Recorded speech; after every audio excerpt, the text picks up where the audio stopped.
Hello friends, ఈరోజు వీడియోలో మనం పరాటా ఎలా చేసుకోవాలో చూద్దాం. పరాటా ఏంటంటే చపాతీ చేసుకుంటే చాలామందికి గట్టిగా అయిపోతుంది, లేకపోతే పొంగదు. అలాంటి ఏం ఇష్యూ లేకుండా పరాటా చేసుకున్నామంటే ఎంతసేపైనా చాలా సాఫ్ట్గా ఉంటుంది. ఇంకా ప్లస్ ఈ పరాటా వచ్చేసి చాలా లేయర్గా ఉంటుంది. సో చాలా బాగుంటుంది కర్రీతో పెట్టుకుని తిన్నా, చట్నీతో పెట్టుకుని తిన్నా కూడా. దానికోసం మనం ముందుగా కొంచెం గోధుమ పిండిలో సాల్ట్ వేసుకొని ఫస్ట్ బాగా కలిపేసుకోవాలి. ఆ తర్వాత కొంచెం కొంచెం వాటర్ వేసుకుంటూ సాఫ్ట్గా పిండిని ఒత్తుకోవాలి. ఒత్తుకున్న పిండిని ఒక హాఫ్ అన్ అవర్ అలా రెస్ట్కి పెట్టాలి. రెస్ట్లో పెట్టిన తర్వాత మళ్ళీ తీసి కలుపుకోవాలి పిండిని. మళ్ళీ మంచిగా గట్టిగా పామ్తో అంటే అరిచేత్తో గట్టిగా ఒత్తుకుంటూ కలుపుకోవాలి. ఇలా కలుపుకుంటే మనకి చపాతీలు మంచిగా మెత్తగా వస్తాయి. ప్లస్ కొంచెం వాటర్ ఎక్కువైనా ఇలా గట్టిగా కలిపే కొద్దీ అరచేతితో గట్టిగా కలిపే కొద్దీ ఆ వాటర్ అంతా వెళ్ళిపోయి మంచి ముద్ద తయారవుతుంది.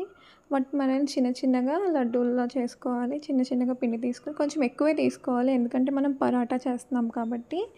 పరాటా చేయడానికి కొంచెం ముద్ద తీసుకొని చపాతీ పీట మీద కొంచెం పిండి స్ప్రింకిల్ చేసుకుని చపాతీ ముద్ద పెట్టుకుని స్లోగా ఎక్కువ గట్టిగా చేయకూడదండి. గట్టిగా చేస్తే చపాతీలు కూడా గట్టిగా వచ్చేస్తాయి.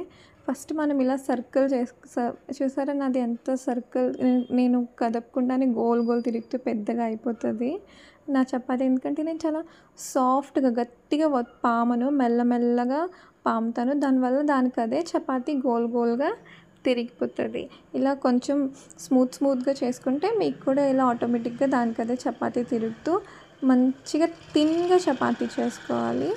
పెద్ద చపాతీ చేసుకున్నాక మంచిగా ప్లేట్ మొత్తం పెద్దగా అవుతుంది ఇలా చపాతీ. చూడండి, ఇలా అయిన తర్వాత మనం కొంచెం ఆయిల్ లేదా మీకు ఇష్టమైతే గీ ఏదైనా వేసుకోవచ్చు. కొంచెం ఆయిల్ వేసి చపాతీ మొత్తం మంచిగా వేయాలి, మంచిగా స్ప్రెడ్ చేసుకోవాలి. నేనైతే కొంచెం గీ ఉంటే నా దగ్గర నేను మంచి గీ వేసుకుని కొంచెం అన్ని చోట్ల చపాతీ మొత్తం కొంచెం స్ప్రెడ్ చేసుకున్నాను. చపాతీ మొత్తం స్ప్రెడ్ చేసుకున్నాక చపాతీని మనం ఫోల్డ్ చేసుకోవాలన్నమాట. ఫోల్డ్ చేసుకున్నాలి. ఫోర్ ఫోల్డ్స్ వస్తాయి. ఇలా ఒక సైడ్ రైట్ నుంచి ఒకటి, లెఫ్ట్ నుంచి ఒకటి, మళ్ళీ కిందది పైకి పెట్టి పైది కిందకి పెట్టి ఇలా స్క్వేర్ షేప్లోకి ఫోల్డ్ అయిపోతుంది మన చపాతీ. ఇప్పుడు ఇది పరాటా. ఇప్పుడు మనం దీన్ని పరాటా చేద్దాం. ఫస్ట్ కొంచెం పిండి అత్తుకొని దీన్ని మళ్ళీ పాముకోవాలి, మెత్తగా పాముకోవాలి. ఇలా పరాటా చేయడం గురించి మనం కొంచెం ఎక్కువ పిండి తీసుకున్నాం. పిండి ముద్ద కొంచెం ఎక్కువ లడ్డూలా చేసుకున్నాం. ఇది ఎందుకంటే పరాటా కోసం కొంచెం ఎక్కువ తీసుకోలేదు, చపాతీ కోసం అయితే మనం కొంచెం తీసుకుంటే సరిపోతుంది. ఇలా మంచిగా పరాటా స్క్వేర్లో ఉండే పరాటా చేసుకుంటున్నాం. దీన్ని త్రికోన్ పరాటా అని కూడా చేస్తారు. అది ట్రయాంగిల్ షేప్లో ఉంటుంది. దాన్ని మనం ట్రయాంగిల్ షేప్లో ఫోల్డ్ చేసుకోవాలి. నేను రెగ్యులర్గా ఇలానే చేస్తాను. ఇది మంచిగా సాఫ్ట్గా మనం ఫోల్డ్ చేసిన లేయర్స్ అన్నీ లేయర్స్లా చక్కగా కుక్ అయిపోయాక వస్తాయి. ఇలా మంచిగా పెద్దగా సన్నగా స్ప్రెడ్ చేసేసుకోవాలి, మధ్యలో పిండి వేసుకుంటూ. ఇలా స్ప్రెడ్ చేసుకున్నాక మనం తవా హీట్ అవ్వడానికి పెట్టుకున్నాను నేను ఆల్రెడీ. తవా హీట్ అవ్వాలి మంచిగా. దీన్ని అయితే మనం సిర్ఫ్ హై ఫ్లేమ్లోనే ఫ్రై చేసుకోవాలి. లో ఫ్లేమ్లో పడితే అంత బాగోదు. హై ఫ్లేమ్లో ఫాస్ట్గా కుక్ చేసేసుకోవాలి. నేను ఆల్రెడీ తవా స్టవ్ పైన పెట్టాను, అది హీట్ అయ్యింది. ఇప్పుడు మనం పరాటా వేసుకుందాం. వేసుకున్న పరాటా వన్ సైడ్ కాలనివ్వాలి. ఒక సైడ్ లైట్గా కాలాక మంచిగా వేగాక దాన్ని ఫ్లిప్ చేసుకుందాం.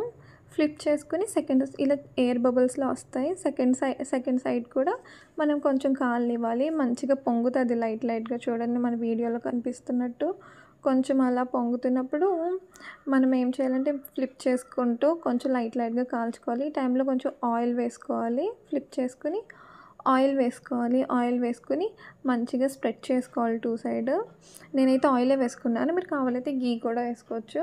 ఆయిల్ వేసుకొని మంచిగా చపాతీ అంతా స్ప్రెడ్ చేసుకుని మళ్ళీ దాన్ని టర్న్ చేసి సెకండ్ సైడ్లో కూడా కొంచెం ఆయిల్ చేసుకుని కొంచెం టూ సైడ్స్ ఇంకొంచెం గోల్డెన్ కలర్ వచ్చేదాకా మనం ఫ్రై చేసుకోవాలి పరాటాని. చాలా సాఫ్ట్‌గా ఉంటదండి.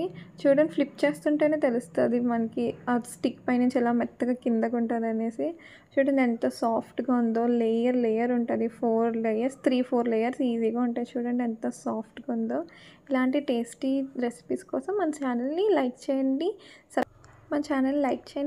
సబ్స్క్రైబ్ కూడా చేసుకోండి.